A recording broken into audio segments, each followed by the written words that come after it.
అందరి సపోర్ట్ చేస్తే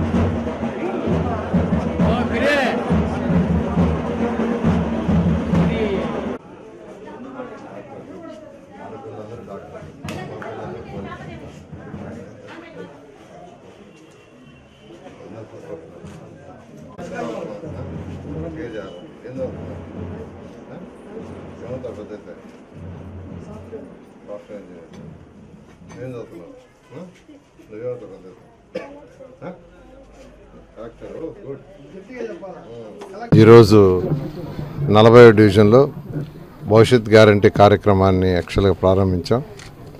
అయితే ఇప్పుడు ఎక్కడైతే తిరిగామో ఇదంతా కొద్దిగా ఎక్కువగా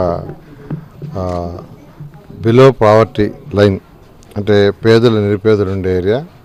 ఇక్కడ ఎక్కువ మంది కార్పెంటర్సు, పెయింటర్సు, పూలు కట్టుకునేవాళ్ళు వాళ్ళు ఎక్కువగా ఉంటారు. అయితే వాళ్ళ సమస్యలు ఏంటంటే మొదటి సమస్య ఇక్కడ కెనాల్ ఉంది. ఆ యొక్క అంతకుముందు యాక్చువల్గా ఈ కెనాల్ యాక్చువల్గా స్వర్ణాల చెరువు ఓవర్ఫ్లో అయినప్పుడు 2015లో వర్షపాతం ఒకేసారి రెయిన్ఫాల్ జరిగింది. జనరల్గా ఏంటంటే ఒక్కోసారి క్లౌడ్స్ నుంచి ఓవర్గా రెయిన్ ఒకేసారి వస్తుంది. అలా యాక్చువల్గా స్వర్ణాల చెరువు ఆ పైభాగంగా పడినప్పుడు చెరువు ఓవర్ఫ్లో అయింది. ఓవర్ఫ్లో కావడంతో ఈ ఏరియాలంతా కొంత ఫ్లడ్తో యాక్చువల్గా అయినాయి. ఈ కెనాల్ కూడా అయింది. అప్పుడు యాక్చువల్గా ఆ చెరువు ఏదైతే ఈ ఎడ్జ్లో ఏదైతే ఉండిందో దాన్ని క్లోజ్ చేసాం. పొట్టేపాడు సైడ్ మళ్ళీ ఓపెన్ చేసాం. దానివల్ల ఆ తర్వాత 2015 నుంచి ఇంతవరకు అటువంటి ప్రాబ్లం ఎప్పుడు రాలేదు. అయితే ఈ కెనాల్ని క్లీన్ చేయటం ఒకటి, ఎందుకంటే ప్రతి ఒక్కరు ఒకటే చెప్తున్నారు, దోమలు దోమలు దోమలు. ఏ ఇంటికి పోయినా సార్ దోమలు భరించలేకపోతున్నాం.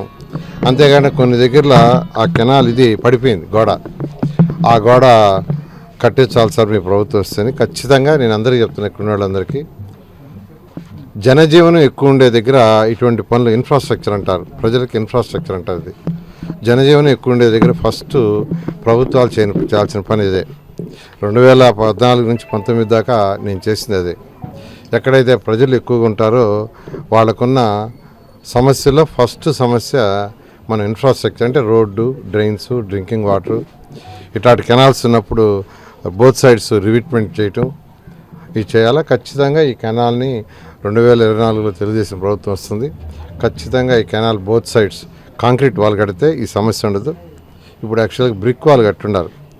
ఆ బ్రిక్ వాల్ పోతూ ఉంది. అక్కడక్కడ యాక్చువల్గా సిమెంట్ పోయి ఆ బ్రిక్ కూడా బయటపడిపోతూ కొన్ని పోయినాయి. కొన్ని దగ్గర బ్రిక్స్ కూడా కింద పడిపోయినాయి కూడా నేను చూశాను. ఖచ్చితంగా ప్రభుత్వ రంగానే ఈ ఏరియాలో మొదటి వాడ సమస్య అయినటువంటి ఆ కాంక్రీట్ వాల్ని బోత్ సైడ్ కట్టి ఆ కెనాల్ని క్లీన్ చేసి ఇప్పుడు వాటర్ ఫ్లో ఉండేటట్టుగా చేయడం జరుగుతుంది. ఎప్పుడైతే వాటర్ ఫ్లో ఉండేటట్టుగా చేస్తామో దోమలు అనేవి ఉండవు. దోమలు ఎప్పుడు ఉంటాయంటే వాటర్ ఫ్లో కాకుండా స్టాగ్నేషన్ అయినప్పుడే ఉంటాయి. ఇప్పుడు ఆ సమస్య ఉంది. ఖచ్చితంగా ఆ సమస్యను తీరుస్తానని తెలియజేస్తాను.